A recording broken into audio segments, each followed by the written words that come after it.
Welcome to the Waiting List podcast. Tell us a story. It's like many things you start building from scratch. And then I'm like, wait, I really do like watches because You've seen so many watches that makes you excited. I think I really do like watches. Yeah. I think it's a great way to see if you are a watch enthusiast. Welcome to the Waiting List podcast. I am here with the food comatose Long Long and the sleep deprived Jacqueline. Today, we welcome my best buddy here in Shanghai, my co-founder of ShanghaiWatchGang and Shanghai Watch Festival. It's none other than Kelvin Sa. Welcome, Kelvin, to the show. Welcome. Thanks, guys, for having me. Okay. It's going to be a little weird for me because I just know so much about this guy. So when I was writing the questions down, I was like, fuck, I know all the answers to these inside out. I actually thought about giving the questions to you two, Long and Jack. But then there are some good stories here that you'd probably, if you don't know him, you would never be able to eke out of him. So I hope both of you enjoy this. I think Long Long, you might know a story or two already.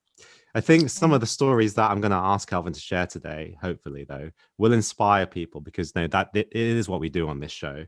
As it, to be honest, did inspire me when I first met him. And I say that not for show. You know, I met this guy. He didn't realize, but he basically brought me off my knees. He gave me confidence. I was in a really dark place. And, I've basically followed him since then. He is a larger than life character. But, the main thing is I hope he's had his coffee this morning. Well, right. A, I'm having one. And two, thanks for the compliment, but it kind of made me sound like a cult leader, Right. So let's get into it. So it sounds a bit weird for me because I do know you so well, but for the sake of our audience here, and also Jacqueline, who hasn't met you before, could you tell us where you were born? Brief, when I say brief, I mean brief, upbringing, where you subsequently moved to, and when you came back to Shanghai. Okay. All right. Okay. All right. To all your listeners, my name is Kelvin Sa. I'm a local Shanghai-born Chinese. I moved to Australia, actually, Melbourne, Australia, when I was 12 years old.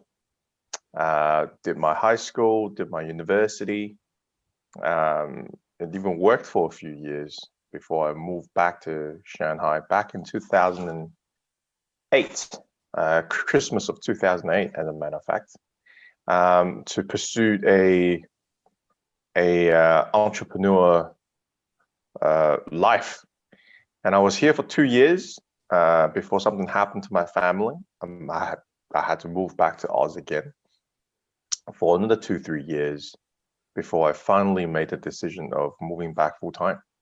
So here I am after 7 or almost 8 years now. Jeez, still living in Shanghai, China. Right. Thanks a lot. So China's development. That was brief. Yeah, that was very brief. No. That was actually one of the best. One of the best we've had. We say that and they go on for like hours. But China's development is something that I think globally we hear of, Kelvin, but actually few actually have an appreciation of it, including myself, because I came in 2014. But could you share initially, what something is really surprising is how you were living as a kid, and actually how most people in Shanghai were living. Could you give us I don't even know what the word was again. What's the word for that kind of living arrangement? Well, you have to understand that, a lot of Western countries, even till today, and I think specifically these couple of days, Western countries call China a communist country, right? China is not a communist country. In fact, even our government in China calls China a socialist country. Okay, so communist is something that the socialist country trying to move into. right? So you first have to have socialism before you become a communism. But to thrive or to have this idea of thriving communism, everybody lives in communes. So when I was a kid, and this is going to sound pretty strange, but my grandfather, so my father's father, was a very wealthy industrialist before the communists took over. In fact, my family was one of the wealthiest family in Shanghai. So where I used to live, so in fact, when I was born, these two particular buildings you used to own by my family. And literally a block down the road, there was a 4-story tall building, which for about 3 or 4 years, for about 10 years, it was a hotel. I guess, Australians and Americans would call it a motel. And that used to be my grandfather's X-ray machine company, back in the 40s.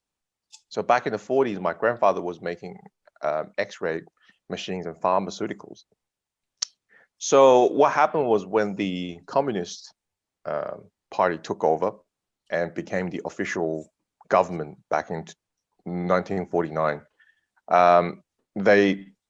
they nationalized all of the private properties that were owned before, I guess, their ruling.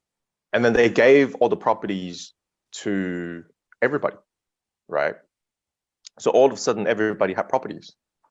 So they took over our property, and my entire family got moved to the 4th floor, which my grandpa made the entire 4th floor for servants, for my dad and his sisters.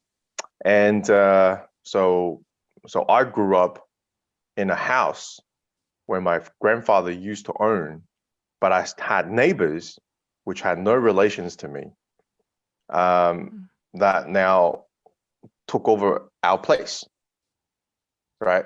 So that must I have been guess weird, man. I guess in a weird sense that I grew up hearing stories that, all these strangers are living in your place. But at the same time, it was quite harmonious. It was weird, right? Like, there's no development of hatred or anything like that. It was just, well, these are neighbors. They're almost like family. They used to look after me when I was a kid, or, when my parents were working, all that sort of stuff. So it was weird in a way that, everybody was poor. So I have to understand, I was born in 1982. I left China to go to Australia in 1995, actually.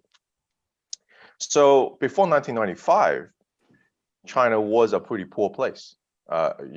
Shanghai was probably the most developed city back then. And I mean, it still is now. But back then, it was well developed because it was developed, even back in the 1920s. But it was still a very poor place. And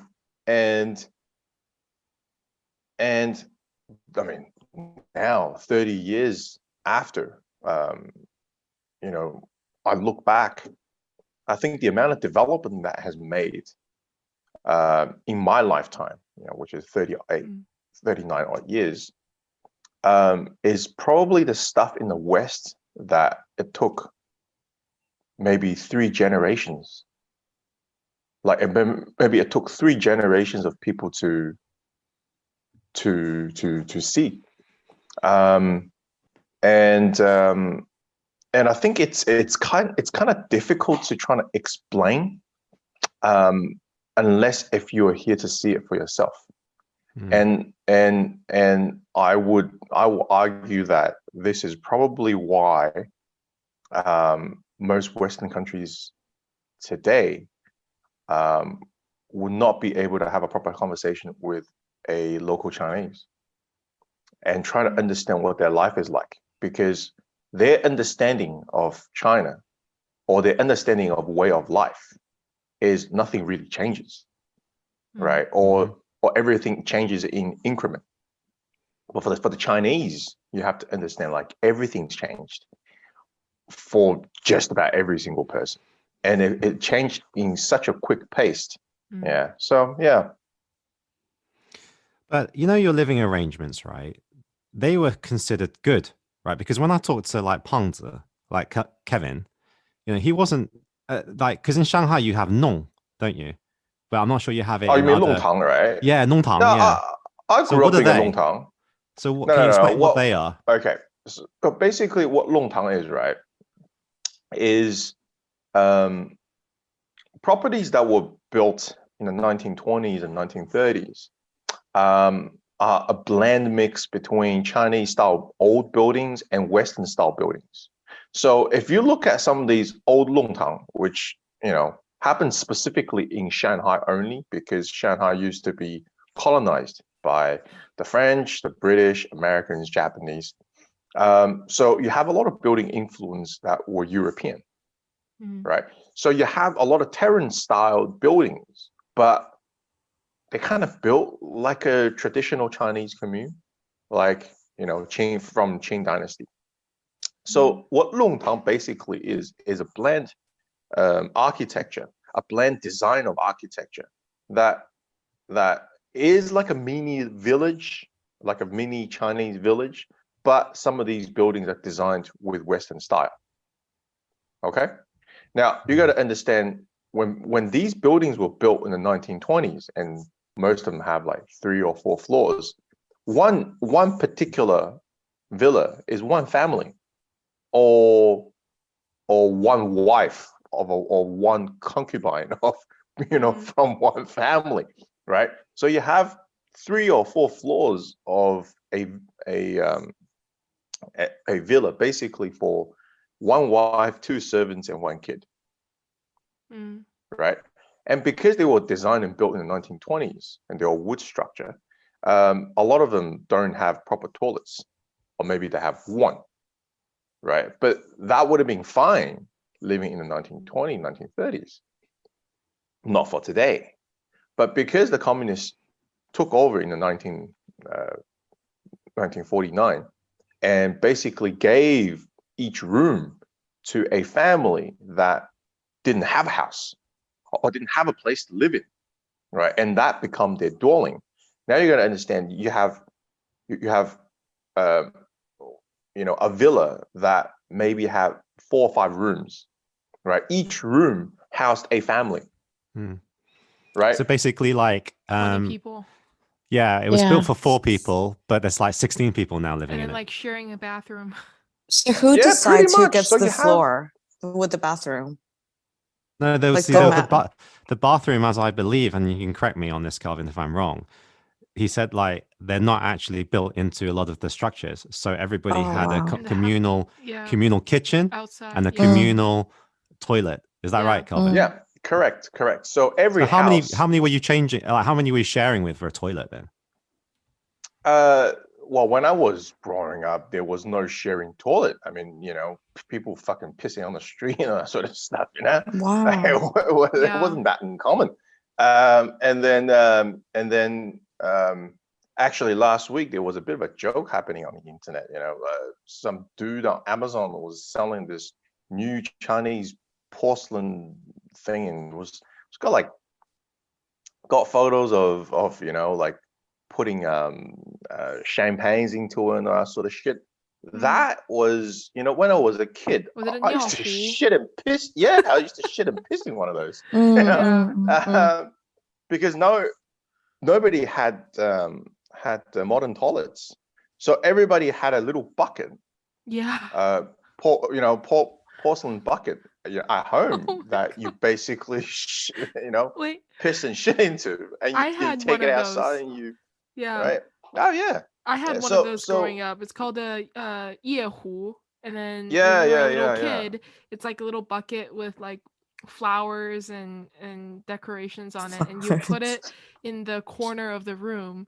So then when you wake up, because when you're a kid, like, well, when I was growing up, when you're small and you can't reach the toilet, you just sit on that and then do your business, drop the kids off the pool and stuff, and then go back to sleep. Pretty much. Like you guys got to understand, right? I think like Shanghai was the first to start doing this, but even up till I say early 2000s, if you go into most of the shopping malls in China, and if you had gone to a toilet, it's basically just a hole in the ground, mate. Yeah. So I remember like I had mates coming over to Shanghai and they go, oh wow, this city's developed a lot. I mean, even in early 2000s, they think, wow, Shanghai is pretty cool. And they go to the toilet and go, what the fuck is just a hole in the ground? Yeah. But you got to understand that's how China was, and that's how quick it has developed. Yeah, I think that's Even now in Shenzhen, like some of their super nice malls, it's really nice, by the way, the squat toilet, but it's still squat though. I think because it's like, no, because I actually believe that there is actually a hygienic component to it. Like there is. Because on a seated toilet, you're seating on someone else that sat on it doing their business. I agree. And then on a squatted one, I mean, when we talk about a hole and a squatted toilet, we're not talking necessarily about the same thing. A squatted toilet can still be made out of porcelain and everything, right? But it can be also, a lot of Chinese also regard that as a lot cleaner way of doing their business. I agree. But then when you go to like the suburbs, when I was growing up, it's literally just a block. No, it's literally just like 2 wooden blocks. Yeah. And then you stand to do your business, and what the hole is literally a bunch of other people's businesses, like. Yeah. And then you can. Moving on. Moving on. Yeah. But what I really wanted to highlight was, where Shanghai is today, and this is where Kelvin grew up in this environment, right? It happened in and he's like still, I would say, youngish, 82, and the amount of transition that has happened and seen, I don't think is fully appreciated in Western countries. So I really wanted that story told, and I think that really came across. But leading on from that, Kelvin, you said that for the first 10 years, China was pretty poor, but then, it started to develop very rapidly. How was it? Like, were you aware of China and Shanghai changing all around you as you grew up? Or had at that time you'd already left to go to Australia? Look, Shanghai didn't change much until I left. I'll give you an idea. When I was a kid, the only place that you could buy imported goods, was near the Bund, which coincidentally today is the Peninsula Hotel. So where the Peninsula Hotel is today used to be a building where you go in with a specific stamp or vouchers that allows you to buy imported goods. And those vouchers are not available for everybody. So somebody from overseas that would have to somehow use US dollars to buy vouchers and give it to you. And that was the only place around that you could buy imported goods, right? There weren't many cars on the road. If there were, they're tin little boxes that were, made in China. Everybody was riding bicycles. There were no tall buildings. But it was kind of cool, it was kind of fun. In a way that I think, in a weird kind of way, it actually felt more like a community than it is today. But I left in 1995 and I went to Australia. And then from 1995 all the way to, I guess, 2007, I came back once a year. So during my summer break in Australia, which is winter here, and generally speaking, there might be Chinese New Year, so around the same time. So I come back once a year to see my family. And every single year that I come back, it's different. And when I say different, it's not like, oh, wow, there's a new building here. Like the whole city's changed, right? You have old buildings that's been knocking down, new buildings coming up. You have subways being built in, you had new things. So every single year I come back, it felt like I went to a different country. Oh, wow. You know, and I used to remember when I was a kid, everybody spoke Shanghainese. So Shanghainese, to those Western listeners who don't know about China, China is actually very multicultural, right? So before you guys think it's just a bunch of Chinamen running around, every single province has their own culture, has their own language. It's like Europe and European Union, but ruled by one particular government, right? So every place has their culture, every place has their language, and even within one particular province, they'll have their subculture and they'll have their sub-dialect, right? I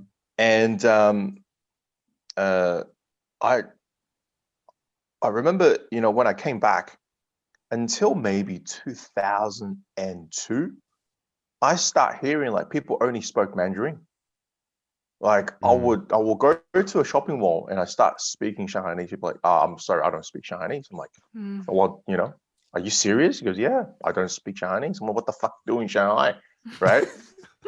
It's, you know, it's a bit like in Australia, people are like, oh, if you can't speak English, don't come to Australia, mate. You know, but I still, you know, I start thinking, oh, okay, well, you have a lot more migrant.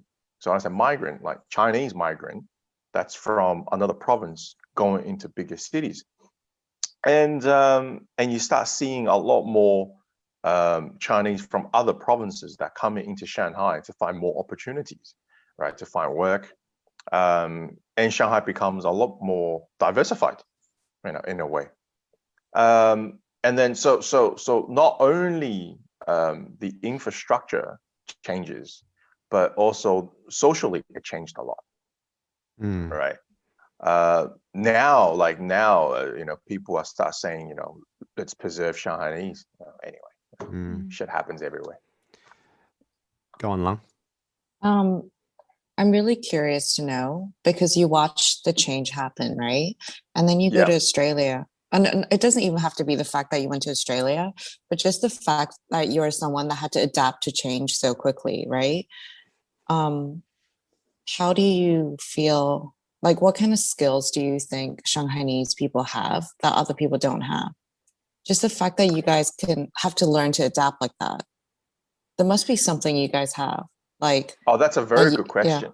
That's a very good question. I would even argue that adapt is not an ability that I would even say Shanghainese people have, because what I see and hear in the past maybe 15 years is Shanghainese as a local would voice their opinion that they don't like migrant workers. It's exactly the same as if you go to like America or Australia, you know, all these Australian like local whiteys like, oh my God, and they're taking our jobs and all that sort of stuff. Don't stop these immigrants. They don't speak, you know, they don't speak English. The same shit, right? Like you got local Shanghainese people like, oh my God, they're coming over to take our jobs. Nobody speaks Shanghainese. It's the same fucking shit. Okay, and I think the ability to adapt is actually people going to a place that they've never been before, right? It's a totally new place. They have to blend in. They have to actually find work, and that particular place does not protect them in a sense that they protect the locals, right? So I've got a lot of respect for migrant workers outside of Shanghai coming into Shanghai to find you know, a better life. Just like I respect a lot of immigrants that goes to America or Europe or Australia to find better life, right? And they generally take up the bottom end of the workforce that the locals doesn't want to do. Mm-hmm. My take is like, yeah, with China changing so quickly, I feel that when I'm in China, the people is very flexible to solutions, finding solutions and work around certain problems, because the environment around them was changing so quickly that if you didn't change with it, you were left behind. And there were also many opportunities. So people that could be perhaps be more flexible and adaptable made the most of those opportunities. But that's just my take on it. You mentioned something earlier, Kelvin, about vouchers. Can you and stamps? Could you elaborate on that? Because I'm sure a lot of listeners don't know what you're talking about, and like how that was closely related to money. All right. Well, people got to understand that for a long time, China was a planned economy, right? Okay. I mean, most people argue. Well, some people argue that even today it is a government-controlled economy. But back then, China was really a planned economy. Everybody had food stamps, right? Because I'm not going to dive into the history of modern China, but everybody had food stamps. So everything that you had in life has stamps, because it's a planned economy in China, and two, because China were cut off by both the Soviet Union and the West, led by America. So China was really by itself, right? So we had no outside help. We had very little,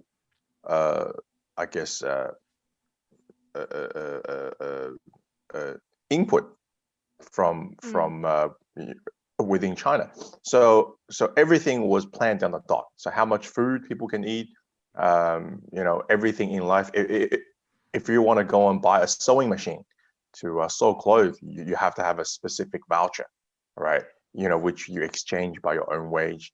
So you can't just go in the shop using money to buy stuff.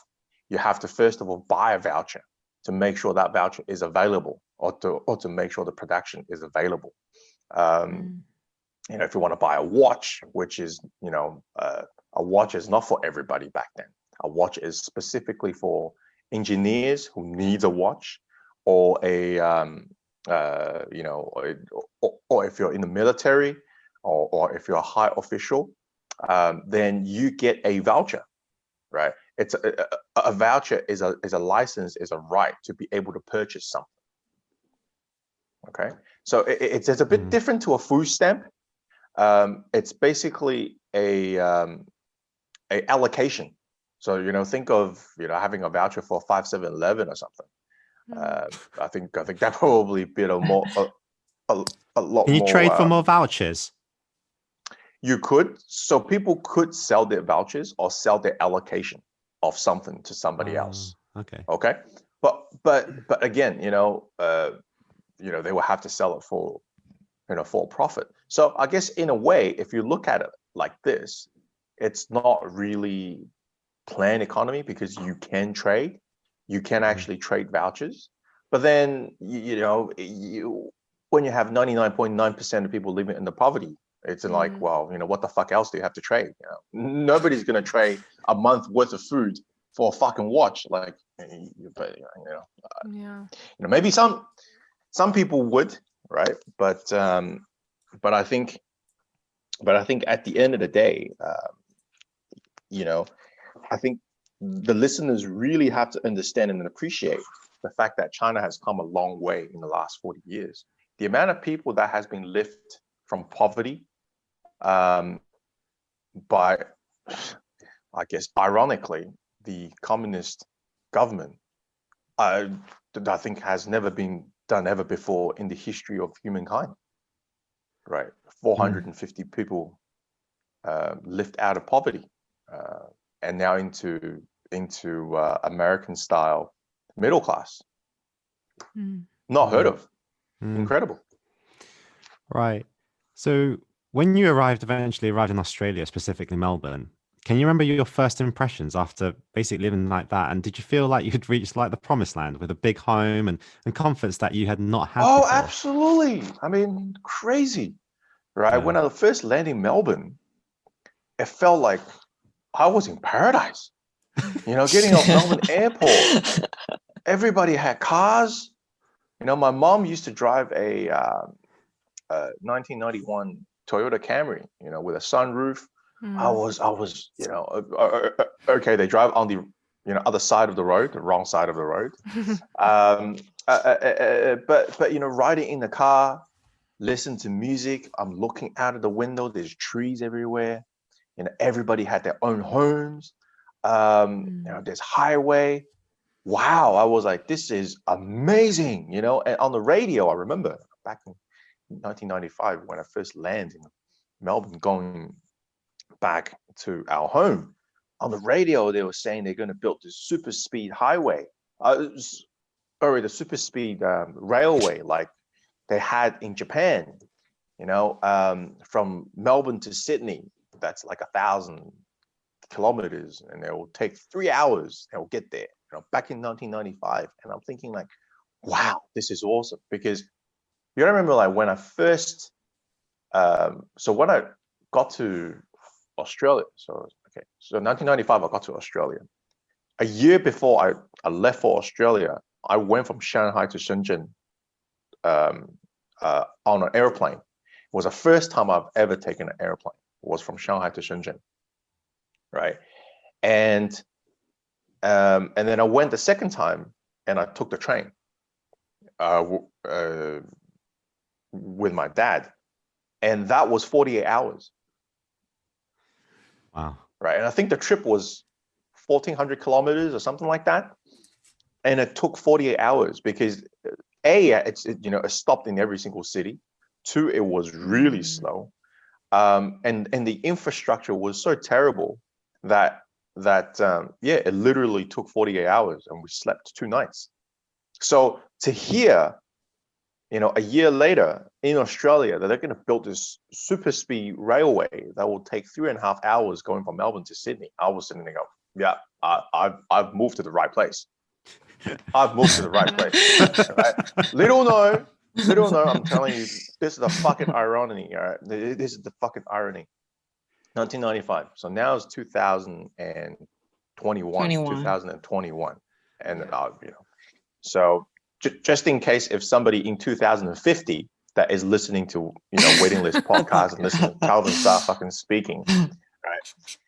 Like 2021, China now has, I think, the largest, by none, the largest super speed railway network in the entire world.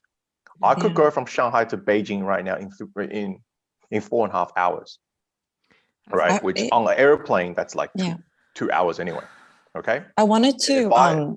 Does anyone know how fast it is now from Shanghai to Shenzhen by the train? Yes. In fact, from Shanghai to Shenzhen right now, you still have to take a few stops because there's no direct line. But right now, it's about 7 hours. That's amazing. But they're saying they're going to open another line, which will up and down to about 4 hours. Or do you know the time between Shanghai and Nanjing? I forget. Like it was really quick. Shanghai to Nanjing is about an hour and a bit. It's about an hour and a half. Yeah, it's really about an hour and a half. quick. Yeah. That's incredible. So, you know, it's crazy, right? And guess what happens in Australia? When after 20 odd years, they're still talking about building that railway. They're still talking about it. It's not like it's been built, right? They're still talking about it. Every single year, the government's spending millions of dollars to look at the feasibility of building this fucking railway. I mean, look, you know,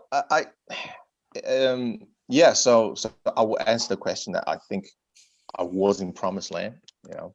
And then the more I look at it, the more I think there's something wrong. There is something fundamentally wrong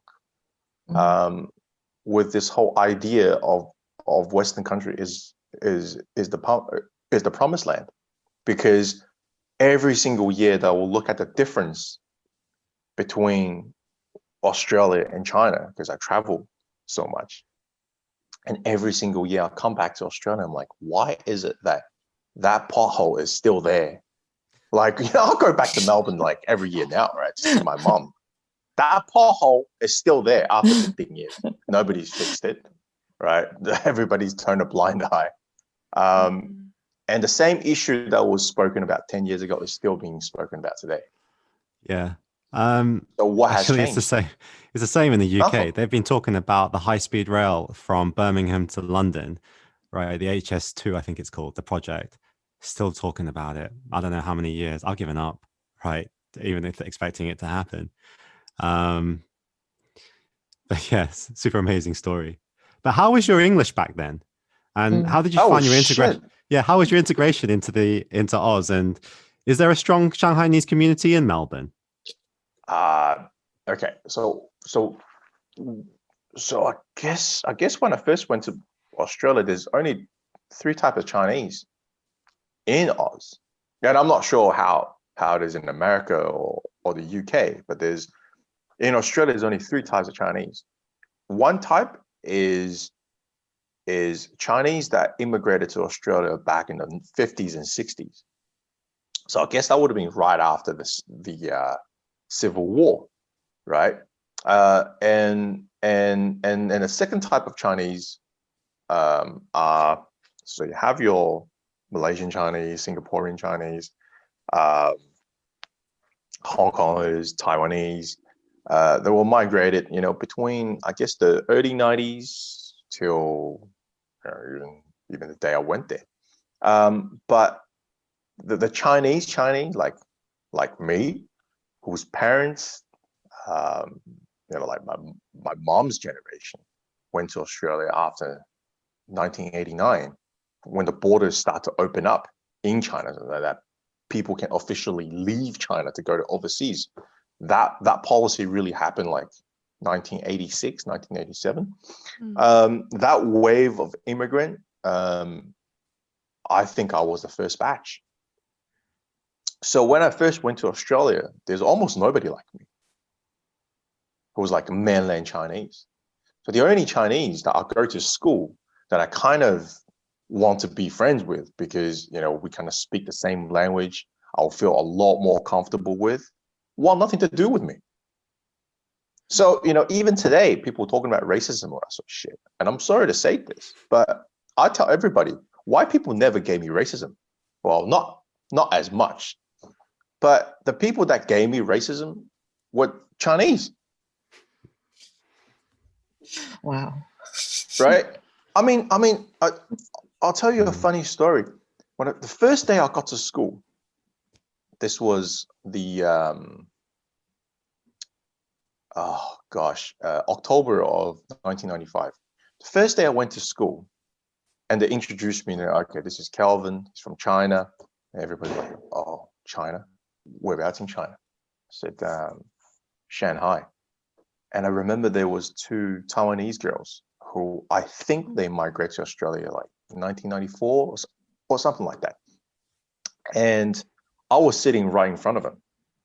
And they asked the teacher if they could move to another seat because they want nothing to do with me. Yeah. And then after school, I want to say hi to everybody who was like yellow skin, right? Because I didn't speak a word of English. Yeah. So I could sort of like understand a little bit of like here and there because, I learned certain words and phrases and stuff. But I guess it's natural intuition to try and find people who can speak your mother tongue and at least trying to fit in, right? And I found some of these kids and I said hi to them. Nobody wants to talk to me. Nobody wants to talk to me. And the first thing they will say is oh my God, a mainland kid. So obviously nobody likes a mainland kid, right? Because we were poor. So these 2 Taiwanese girls said to me, don't ever talk to us because we don't like you. We don't like you guys from mainland. And something they said next, I will never forget. And they said, "You're such a poor country, right? Nobody wants to unify with you." Can you imagine? Like 1995, their mentality was China was such a poor country that we will never unify with you. And today they're saying, "Oh my God, you guys are too rich. You're trying to buy us out," and that sort of shit. Like, can you? I sometimes think back. I mean, I think it's funny. So I don't think there's anything. You know. You didn't take it to heart too much. No, look, yeah, exactly. I didn't take it to heart so much. But I just think it's funny how people think, right? I want to understand about the money situation. So, for people listening, you know how there's China basically has they limit how much money you can bring out of the country, right? So Correct. So back then, how do you bring money out to use, just to even use or even pay for your education? Like, how does it work? Well, I guess it'd be like and what was the banking system like because probably internet banking wasn't even that advanced, right? There was no internet banking. I mean, there was no internet. I would say that how people used to bring money out is almost like how people used to come out of China, right? Okay. It is by smuggling themselves into a container somewhere, right? But I mean, back then, you got to understand that not many people had that much money, so it's not like a real need to bring money out. Like, if you can gather yourself like $1,000 back in 1995, 1996, all the way to I was thinking like early 2000s. If you could get yourself like $10,000, let's say, to bring to your family, you're considered to be super wealthy in China, super wealthy, right? Like, the US dollars and Chinese dollars were pegged at like 8.3, 8.4 or something like that by the Chinese government, I think, for at least like 10 years, if I could remember correctly. So $10,000 would have been 84,000 Chinese RMB. Okay. So let's say in 1995, 84,000 RMB, you could buy yourself an apartment. Wow. That's insane. You could literally buy yourself an apartment, right? Which today would have been worth like 100 times. Right. So yeah, that wasn't an issue like for people to bring money out, as it could be an issue today, right? Because people just simply didn't have money. Yeah. So it took a while before you settled in the school that you kind of adapted to and perhaps you felt comfortable with. But then I also know that not long after you did with that school, you had your first business venture. How could you take us through what happened there? Okay. All right. That's like, it's, people always say like, how deep does a rabbit hole go? And I guess this is just the beginning of the rabbit hole. And I'll think back and like, why did I ever do this at the first place? I just should have been like a plumber or like like a good lawyer or a doctor, just like all Asian family want their kids to be, right? Like, okay. So, I came from a background where my family was quite poor. Now, I guess my mother, being a single mom, puts a lot of strains on the family, right? And you got to understand, my mom left Shanghai in 1989 to go to Australia to find a better life. Obviously, for the family. And she came back to bring me to Australia in 1995, as I said. So for a good part of 6 years, actually for the entire period of that particular 6 years, I did not see my mom. She was in Australia and she couldn't come back, right? So we only talk on the phone, I think, once every fortnight, because international calls back then was super expensive. I mean, you got to understand, like people were making 1,500 RMB a month as a wage, and to talk for about 5 minutes on an international call from China to Australia was about 100 RMB for was it 2 minutes or 3 minutes or something like that, right? And there was only one place in Shanghai where you could make an international call, right? This is back in the 90s. Can you just explain? Okay, so there's one place to make the international call. So do you go into a building and there's a line, or You go into a building and there's like 10 little phone booths. oh my God. Okay. And you have to go to the counter to buy a card where, you know, they're like minutes and stuff. And you Are buy these that government card. owned? Yes. So that building still exists today. So it's the China Telecom building Oh my on Yan'an Road. Like, Okay, that's how? the only Oh. building in Shanghai that you can make an international call. Okay, so I used to talk to my mom once every fortnight. And then I think in 1993, everybody started to have phones at their home. So before that, so I remember when I was a kid, like really, really young, there is one phone in one community, right? And there's this old grandma sitting by this phone all day long. That's her job. The phone rings, she picks up and goes, okay, which house, which room? And she will literally hold like a microphone, go into that building and go, hey, such, calm down. There's a fucking phone for you right here. So literally that's what happened, okay? So for a long time, that's how life worked. It was kind of fun. Like now think back, I just kind of, you know, it's kind of fun. It's kind of nostalgic. And then in about 1992, 1993, everybody started to have their phones at home. Okay. And I remember it was maybe 6 digits or 7 digits or something like that. It was only 8 digits, like quite late, I think like late 90s. So my mom used to call the house instead of us going out, right? So I spoke to her a bit more often, so I guess once a week. But so okay, so that's the context of I guess my early childhood. So I went to Australia in '95, and then I was like, wow, all these things that I've dreamed of. You know, when I used to look at magazines, you know, look at TV shows and that sort of stuff. I'm thinking, wow, stuff that I never thought I would have in my lifetime. All of a sudden, like everything's possible, right? Everything that I used to see and watch in cartoons and in sitcoms and that sort of stuff. I'm thinking, wow, movies. I'm thinking everything is possible. So the next question is, how do you make enough money to be able to afford these things, right? So I think I was 16. Was it 15 or 16? I had some sort of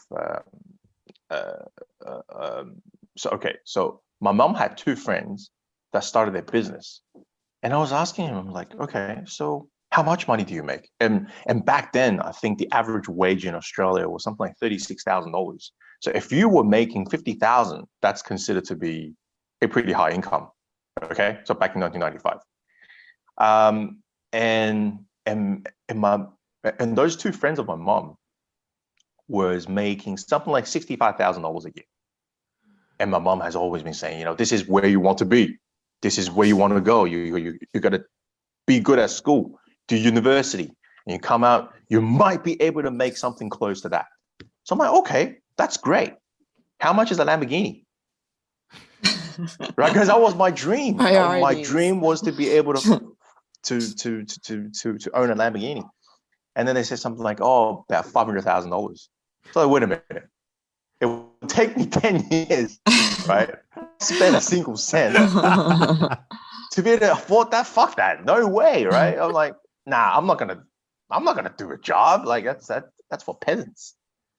So I gotta figure out a way to make enough money quickly enough so that I could have a Lamborghini.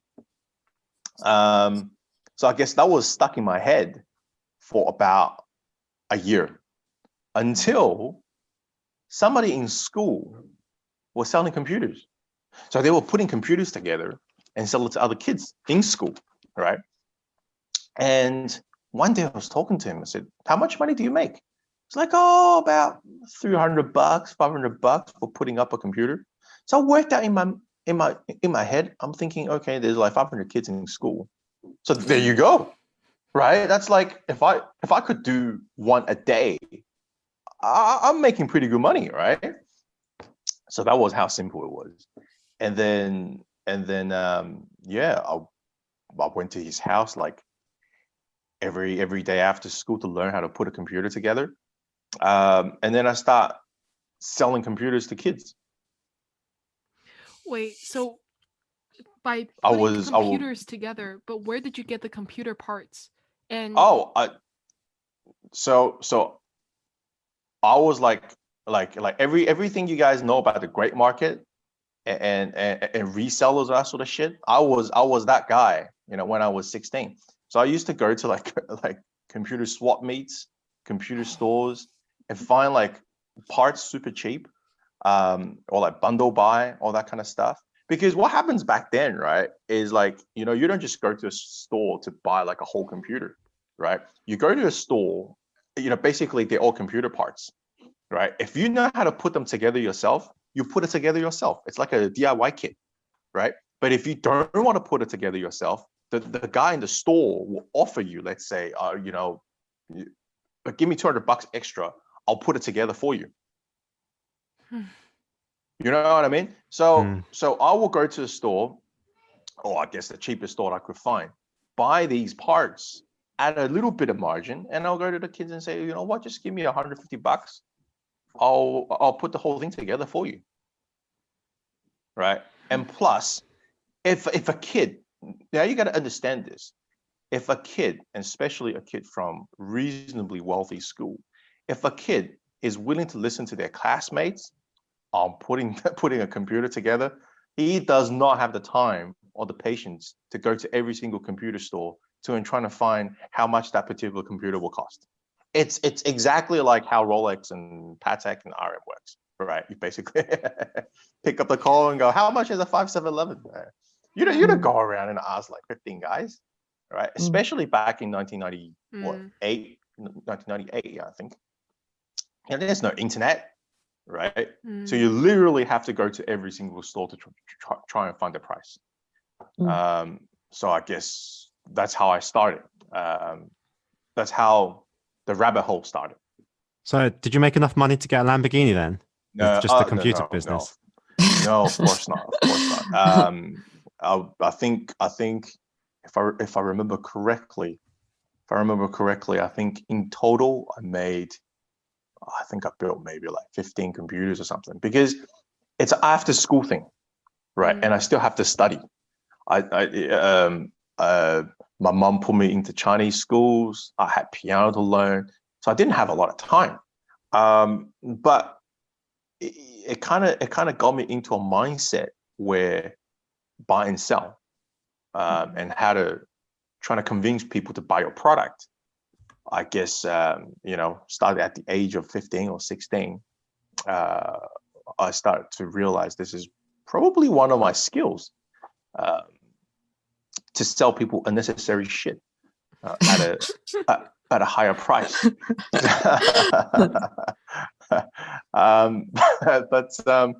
But yeah, so I think I was about 18. And then I realized that a lot of kids at 18, specifically male, with all these testosterone around, the one thing they want is cars. I mean, I wanted to drive a car, and I went to a private school back then. So all the kids, I suppose all the male kids, all of the guys, all they wanted is a Japanese sports car, because girls love a guy who drives around a Japanese sports car, right? Especially when you have like all these Fast and Furious movie running around, does not help, right? And the thing is, it's quite expensive in Australia to buy a imported Japanese car, right? So in school, I had this Japanese kid who was an exchange student, and I was talking to him. I said, all these Japanese cars that these school kids driving around, that's quite cool, right? Like, how much do they cost in Japan? And he goes, oh, not too much, almost free. Like, what? Get the fuck out. How's that possible?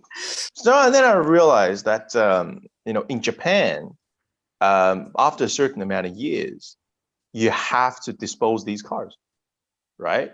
So they have to be recycled. It's like Singapore. So it's like Yeah, Singapore, I was just right? thinking that. Yeah. Yeah. Right. So they have to get rid of them for they're cheap.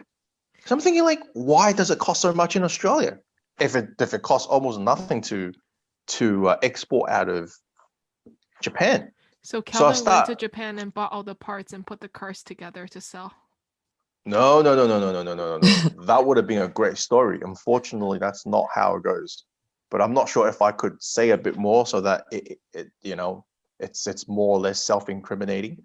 But I will say hypothetically, if I was in the business of doing something, then hypothetically, what I would have found out was the only real way to import a car is you buy a car from overseas, and that particular car would have to be on the list from the Australian government, so you're allowed to import them. Okay, so if that car is not on the list, you're not allowed to import them, right? Fucking talk about free economy. This is bullshit, right? Australia is about as socialist as it gets. And then once the car is in Australia, you have to bring the car to a designated workshop which has the license to work on these cars, right? So they change the odometer, they change like certain parts so that it becomes Australian road safe or road legal. Something like that. And then they'll give you a little plate, which is called the compliance plate, which has the chassis number, VIN number, blah blah blah blah, blah, engine number, and they weld it in the engine bay to show that this is Australian compliant imported car, right? So that's hypothetically, that's how you legally import these cars into Australia. And hypothetically, right, what would happen with young kids or young male, high testosterone, racing around? They will crash these cars. And what happens once they crash these cars? These cars goes to junkyard, right? And hypothetically, one night, if I was writing a movie or something like that, I'm just dreaming. Hypothetically, one day I'm driving my little Pulsar, because parts used to get broken a lot on my own car, and I don't have the money to bring it to a shop to fix. So I'll bring my wrench, I'll bring my spanner, I'll go to like one of these junkyards, and I'll take off like a headlamp or take off something. I could fix my car cheap, right? And then hypothetically, I will realize that a lot of these cars that gets crashed and is in the car yard would have these compliance plates on. Oh my God. So what do you do hypothetically? Right? Well, somebody smart might think that they could be used again, right? So you jack them off. Now that's back in the days. There's no like computer network and that sort of stuff. So all these government agencies had no idea what the F was going on. And so hypothetically, I would be making a bit of money on that. So hypothetically, you could actually link up with that Japanese friend and hypothetically get him to import the cars, and then hypothetically put these legal plates on them, and then they would be legally, and they would be like, you could sell them then. Hypothetically, that would have been a great story. Yeah. But the question is, Kelvin, is hypothetically, would that have been enough to get you a Lamborghini?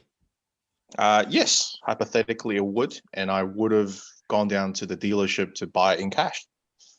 Okay. But obviously I will wake up as a wet dream of some sort. But hypothetically, yes, that's. But But the thing This is, is the Great best story. story ever. in your dream, right? How would you hypothetically explain that to your mother? Hypothetically, I wouldn't. I will probably park the car 2 streets down the road every night. Oh my Um, and then the insurance company will probably call me up and say, you are on the record the youngest person that we have that owns a Lamborghini.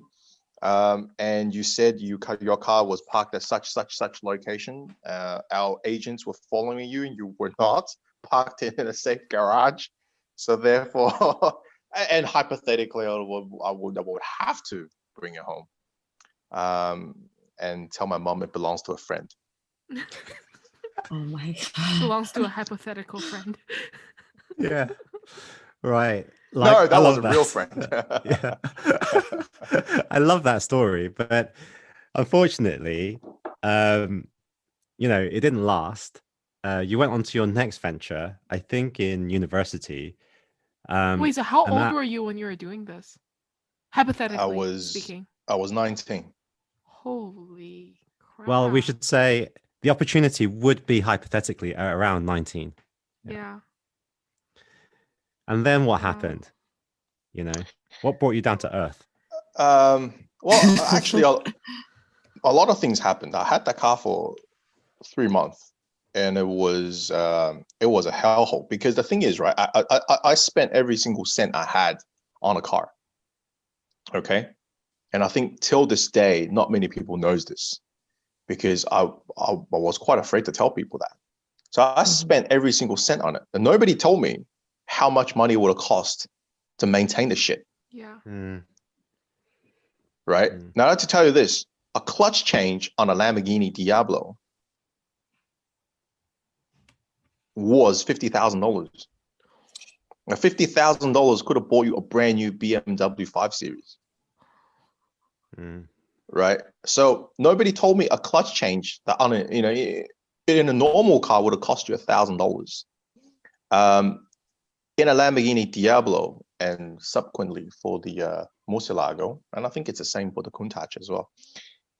You literally had to take the engine out because the transmission is in front of the engine, right? So to change the clutch, the entire engine will have to lift out of the car along with the transmission. And once the engine is out, the mechanic will always tell you, oh, well, the engine is out. You might as well do this. You might as well do that. You might as well do. So by the time, you're looking at it, you're like, I just want to drive my damn car, right? But they will always tell you, like, if they don't fix it, then the whole thing is going to blow up tomorrow. Like, you're going to fucking die in your car. So you're thinking, oh my God, right? I'm spending this much money already. And everything adds up. So I remember one particular service, I got quoted like $50,000. I'm like, how? I don't have that kind of money. So I sold it, right? I sold it, and I had a bit of cash, and I had a bit of money, and I bought a Mustang. And a 20-year-old kid was driving around in the 1967 Shelby Mustang. I think that was pretty cool. I had a few good stories there. I think one day was the F1, so it was the Melbourne Formula One. I drove the car to Crown Casino, and then I came out of valet.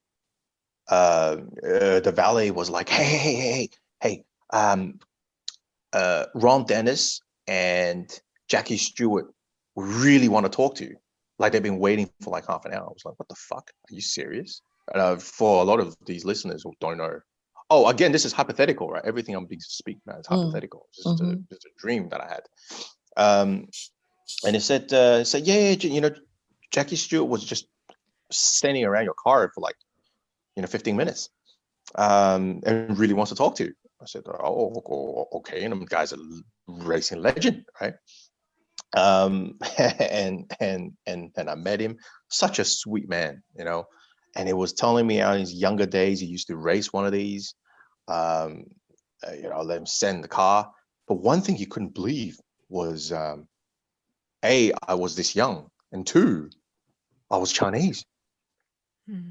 You know, like the first thing he said is, you know, are you Japanese? I'm like, no.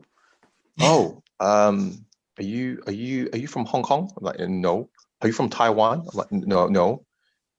Are you from Indonesia? I'm like, no. Singapore? No. Where are you from? Like, China. You're Chinese? I think, you know, they couldn't believe the Chinese back in 2000. Yeah, 2000. And I had money.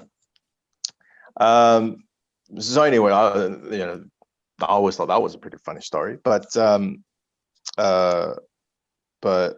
yeah, and then in uni, I couldn't do that car thing anymore. Right now, out of all these hypothetical situations that I just mentioned, and the reason I would say why it wouldn't work is because everything became connected. Everything's online, right? Everything had records, and plus the whole thing's actually illegal, right? So you wouldn't have done that. Yeah. No, of course I wouldn't have done that. I wouldn't have done that. You know, even though I think I believe anybody who would have done that would have been a Robin Hood, right? You know, but what a lovely story would have been. Yeah, one day you'll get the Lamborghini.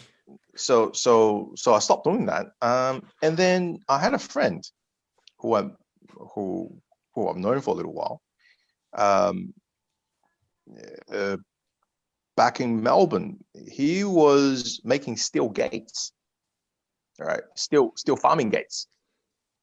And it was basically him and his business partner in a shed in outskirts of Melbourne, hand welding these mesh metal gates for the farm. And they were doing pretty well. You know, they were doing pretty well. Now, these two guys are what you call pinnacle of good bloke Aussies, right? Honest, good people. They had good ideas, quite innovative into problem solving, very, very good at people skill. You know, I think this is probably why, you know, a lot of Western countries, you know, like Australians, right? Yeah, because they're really down to earth. You know, they're happy to talk to anybody. There's not actually a lot of prejudice, and they have this great knowledge of, you know, cars, sports, you know, just about everything. So they get along with everybody very well. And one day I spoke to one of these guys and I said, why don't you guys make more of these? Sell more, right? Hire more people. And they say, well, it costs a lot of, you know, labor costs a lot of money, A. And two, they can't leave the workshop because once they leave, they can't control the quality. But what they ideally would love to do is stop welding. They go out and sell and do their marketing, right? Do their client service, outsource the manufacturing. And I said, well, why don't you guys do it in China? Right? I will help you guys out. Now, mind you, this is 2004. This is before the Chinese steel boom. And I managed to find a factory in Tianjin or near Tianjin somewhere. I've flown back to China a couple of times, also with them.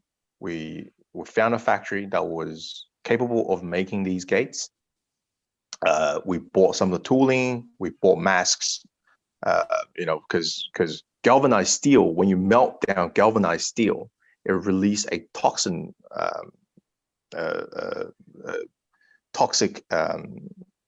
pollution, right? And if you inhale too much of them, you literally get lung cancer. So we bought all these protective gears for the workers and whatnot, and we worked out that if everything had gone well, we would have been making millions and millions of dollars every year. And I guess this was my first life lesson, right? Now, for all the listeners out there, I will say that one thing I learned in life is if everything comes quick, you'll probably lose it very quick, because you don't really appreciate what you have. or very unlikely that you really truly appreciate what you have. And two, you might develop a mindset very early on that things happen very easily. Right? Now, in life, most of the time, things don't happen easily. Right? Things happen easily isn't right. Does not last long. So I was in university. I kept on failing, I think, because I wasn't really good at school. I probably should have dropped out. So I was in uni. I had a girlfriend for like 3 years or something like that. So I was in a relationship and I was doing this business. So I had three things going on, right? And I worked out I couldn't drop out of uni, or I couldn't stop for a year, because if I did that and I told my mom being an Asian parent would have killed me. Being an Asian single mom would have killed me. So two, I thought, if I left school and went back to China full time to look over the production, I probably couldn't have got this relationship going on. And three, because I think making money would have been something quite easy. It's not that difficult. I could have managed all three things at once. Right. But what happened was, when all these products, after like 12 containers arrived, all of them were shit. They were sub quality. So even after we had the quality control in place, that person never went to work. Right. So literally we had 12 containers of just batch of shit that we could not sell. And not only we lost everything, so I lost all my money. But I think for my friends, for two of my friends, they had the worst end of the stick. They went bankrupt. Both of them went bankrupt. Till this day, I kind of feel guilty about the whole thing, because I think, like, look back, if I had a chance to do it all over again, and I'm not saying that it would have been successful even if I had done that, but the right thing to do is to pick one thing that you want to do in life and actually stick to it, to make a commitment and stick to it, right?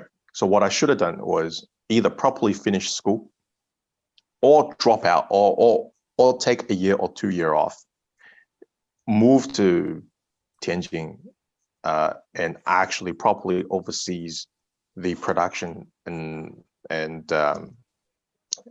the logistics of the business, right? So once you make a commitment of something, you cannot do multiple things at a time, because you might lose focus. So I kind of like joke to my friends every now and then. I said, if I actually had dropped out of uni, I might have been a multimillionaire by now. But what happened was I was from a high place, and then, well, hypothetically from a high place, and I was about $80,000 in debt, which I'm thinking, like, last year uni, I'm thinking, how the fuck are we ever gonna pay back all these people that loan me money? And that was 2004. I think it was about 2004. And a couple of times I thought about killing myself, because literally, like, how do you pay people back, especially with the interest? And I think I accumulated something like $25,000 on my credit card bill, right, which I was not able to afford.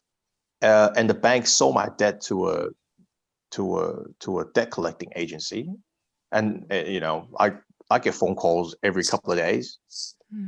I had guys knocking on my door, all that sort of stuff. You just think, is it really worth it? Is life really worth it? So, but I guess I had a very difficult time. My mom came forward and said, "Look, I'll pay for your credit card debt, right? And the rest you have to figure out yourself." So, so I guess as a thank you, I said, I promised my mom that I would finish uni properly. Okay, even though I was pretty sure I was going to drop out.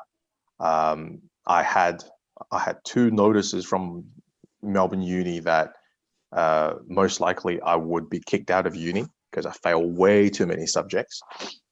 So I promised my mom that I will graduate in exactly a year and find a job and settle down.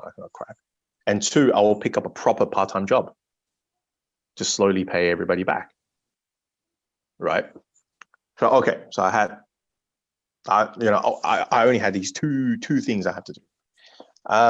But what I didn't realize was because I failed too much, Melbourne Uni, instead of allowing me to do 4 subjects a semester, 8 subjects a year, they're only allowing me subjects per semester, which means I had 10 subjects left, which means if I stick to what Melbourne Uni had told me to do, I wouldn't graduate until like something like 2008 or 2009 or something like that, right?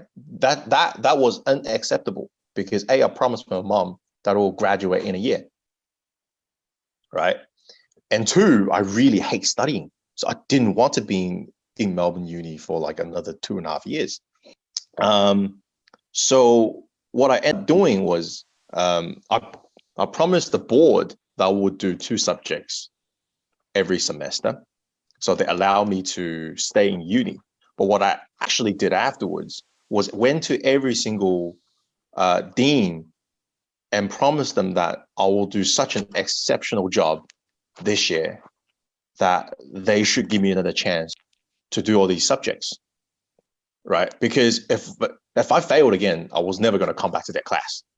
But if they believed me, maybe I could be really exceptional. So what I end up doing was doing 5 subjects per semester, right? And I was a terrible student. I failed so much. But I think sometimes, people thrive under a strange amount of stress. And I guess this is probably a trait that I have even till today is I leave a lot of stuff to the very last minute just because I actually thrive under stress and pressure. Yes. For that very last year, I actually graduated top of my class every single subject. And I will wake up at 6 o'clock in the morning to study. I had a part-time job, by the way. So I was working 3. Oh, no. I'm sorry. For the first semester, I did not work. I went and find a job in the second semester. So first semester, I would wake up at 6 o'clock in the morning and I'll start studying. So I will have my breakfast, lunch, and dinner, and I'll go to bed about 2:30, 3 o'clock in the morning. So I slept 3 hours a day, every day for that half a year. And I graduated top of my class for every single subject, right? And then for the second semester, I had 2 classes, which I don't really have to go to school for.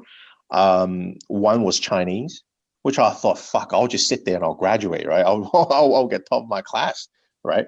So I never went to that class, and I had another subject, which was basically 2 written essays. So I had a lot of time on my hands. So I went and found a part-time job, which was at a telecom company called Primus, picking up phone calls. So I was in a call center.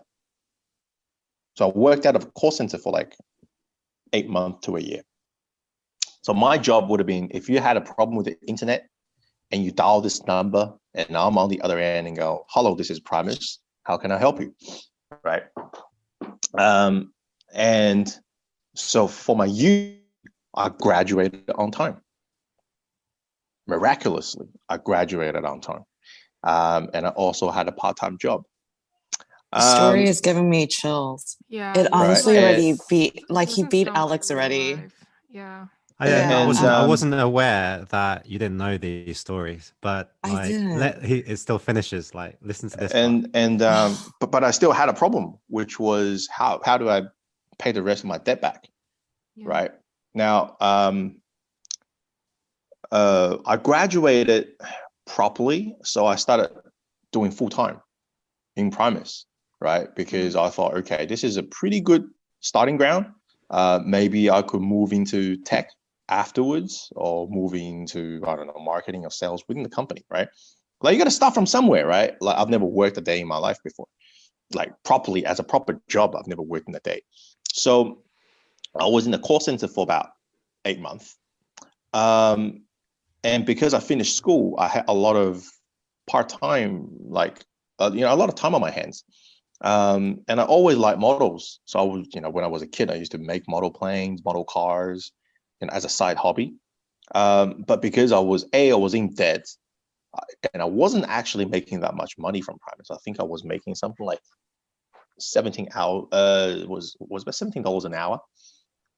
And if I picked up a night shift, that was an extra, if I remember correctly, it was an extra 50%. But everybody wanted a night shift because there were no calls. Most of the calls were direct to India. And they were just playing games all night and then getting 50% more pay, right? So I wasn't making that much money, but it was comfortable, right? I would hang out with my friends, pay my debt back at the same time.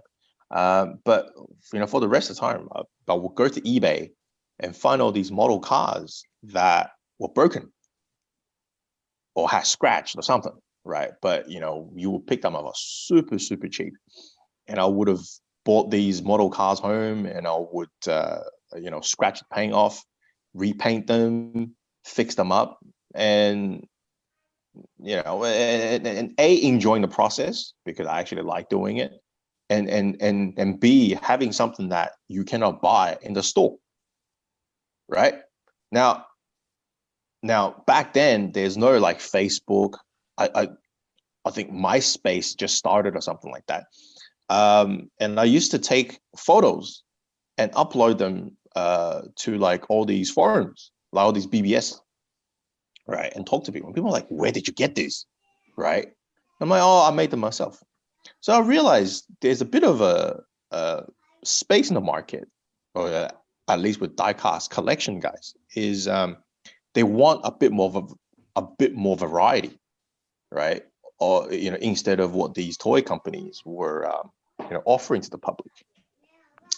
So I was thinking, okay, maybe one day, and I had enough money, I could start a company that make model cars. Because A, I like it, and B, I kind of find there's a bit of a niche that maybe will suit people's needs.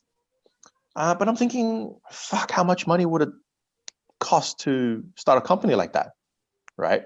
So as I was thinking, there was a promotion opportunity came forward in Primus, and that was a trainer position. So, if you were new going to the call center, you had a trainer that trains you for like 2 weeks, right? And that person would have been getting paid something like $85,000. So I thought, okay, well, A, that's a pretty good pay upgrade. And two, I was actually quite good at my job. So, if I was thinking clear, if I really wanted to work, not just bludgeoning, and bludgeoning is an Australian slang for like just don't want to do much. I could, on average, finish a call within about 90 seconds. Right. And that was the quickest around the call center. So I thought, okay, how would I be able to compete for that job? How would I be able to convince the interviewer that I am the right person for the job? So I looked around the call center, right? So now you're going to get into the context of a call center. A call center is a place where a company does not want to spend money, which I think is fundamentally wrong, right? Because that is the face, that is the unspoken face of your company. So to cut the cost and ship them to India, I think that's the dumbest thing you could ever do, right? You should have local people working as a face for your company, because when people call up call centers and specifically, at an end where I'm trying to resolve problems, When people are calling that particular number, they're pissed off because something is not working. Right? Now, do you really want to have the other end who picks the phone, can't even speak the language properly to add oil onto a fire, right? I mean, it's just stupid. But back then I was looking at our call center. Because it's not a money-making department, the company does not want to spend money. So what kind of people do they get for call centers, right? Immigrants, 1. Students, 2. A lot of people who are on these working trip visas. So, you know, they're here for holiday, but at the same time, they could work a little bit. Not a lot, right? Like I think some people are allowed to work like 5 hours a week or something like that, right? So they could make a little bit of money to spend on their holidays, right? And then you have basically what we call people on the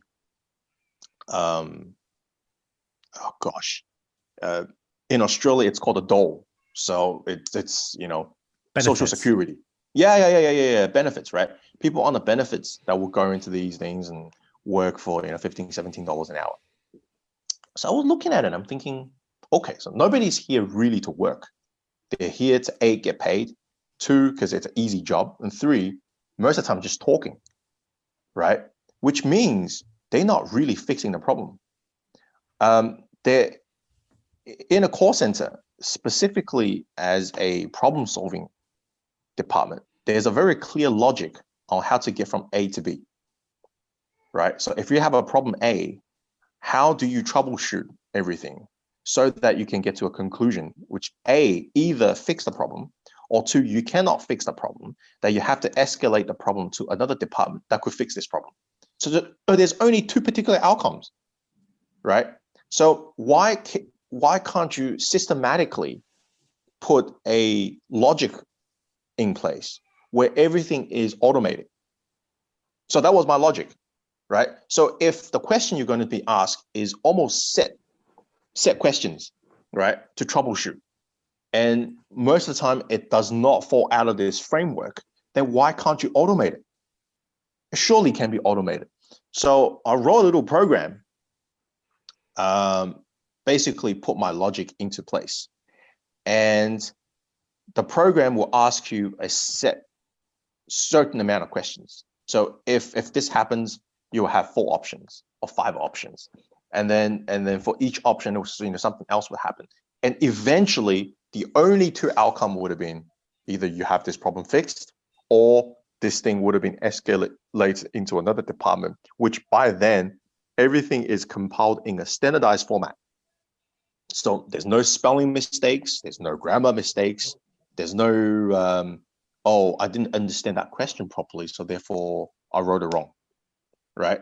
And I could almost guarantee, as long as you can speak English, you could finish this, you know, within about, you can finish a call in about 2 minutes, right? And I thought, if a computer can recognize voice and process it automatically, you wouldn't even need people in call centers. It will be a computer picking up these calls and process it themselves, right?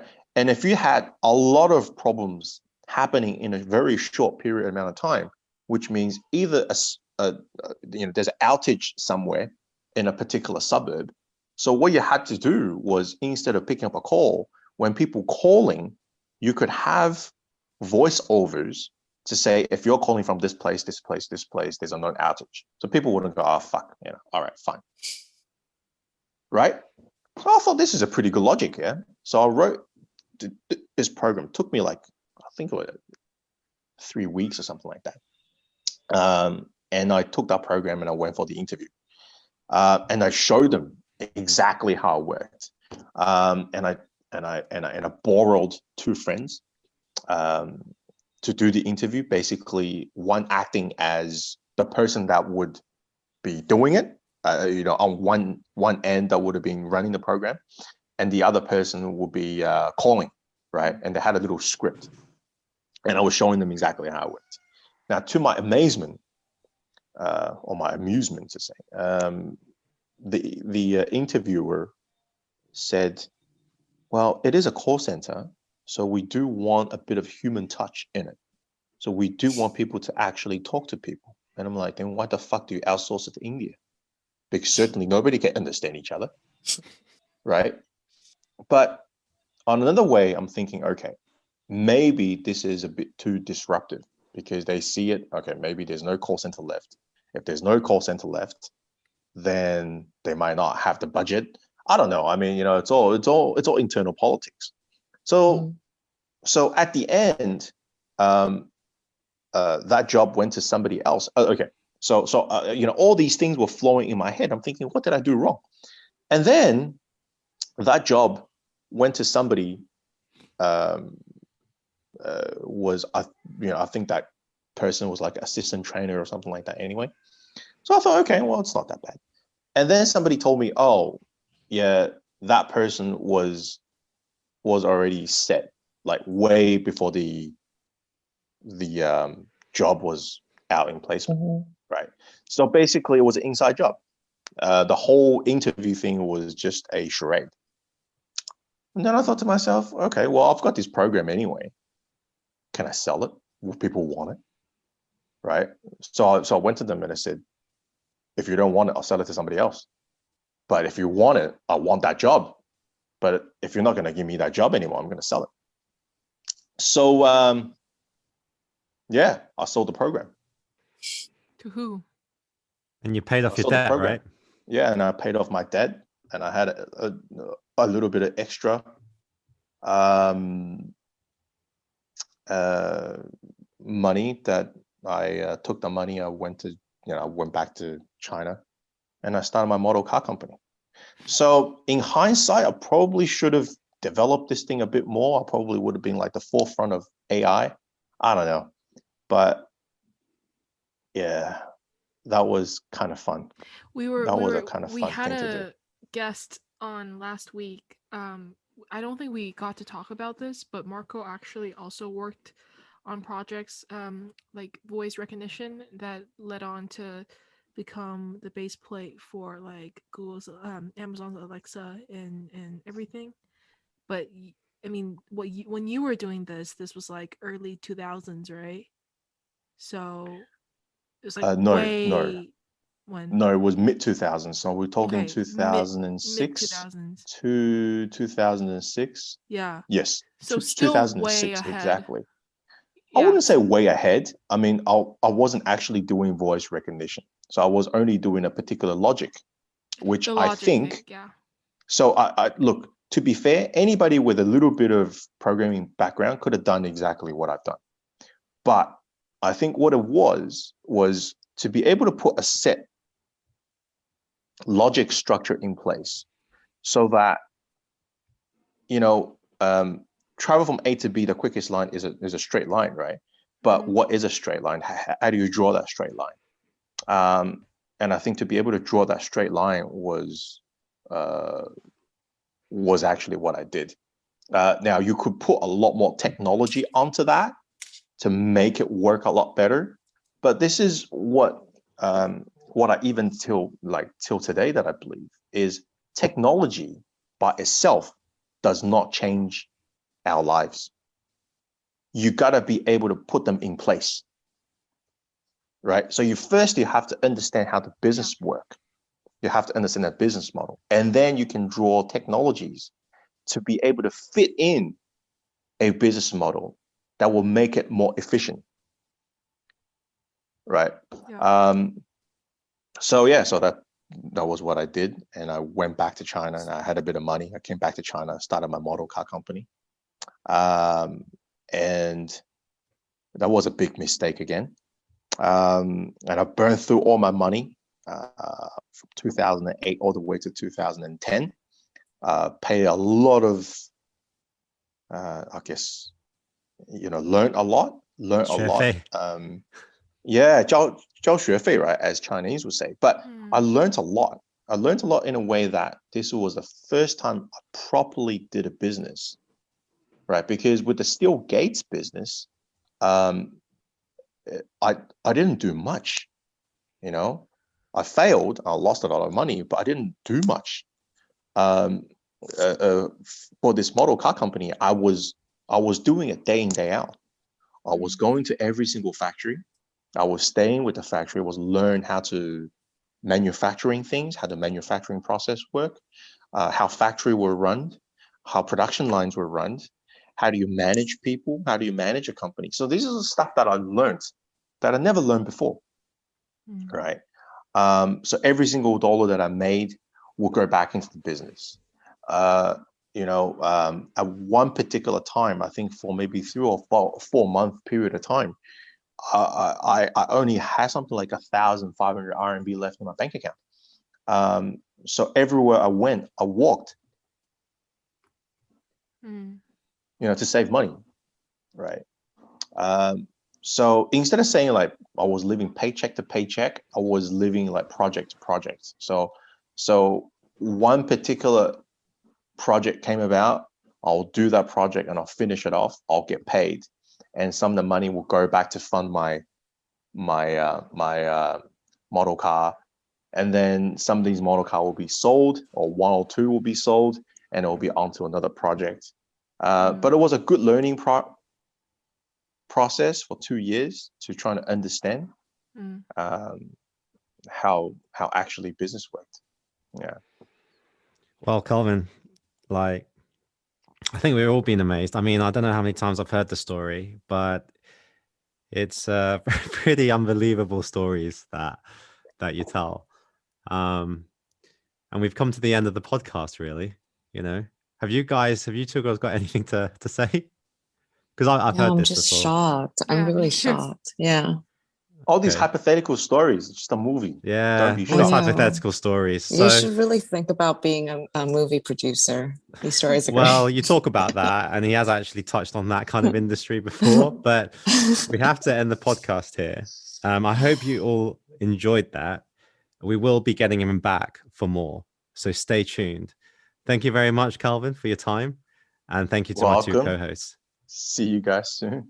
Yeah. Bye-bye. Thank you for tuning in to the Waiting List podcast. Hit the subscribe button and the next episode will come straight to your phone as soon as it's ready.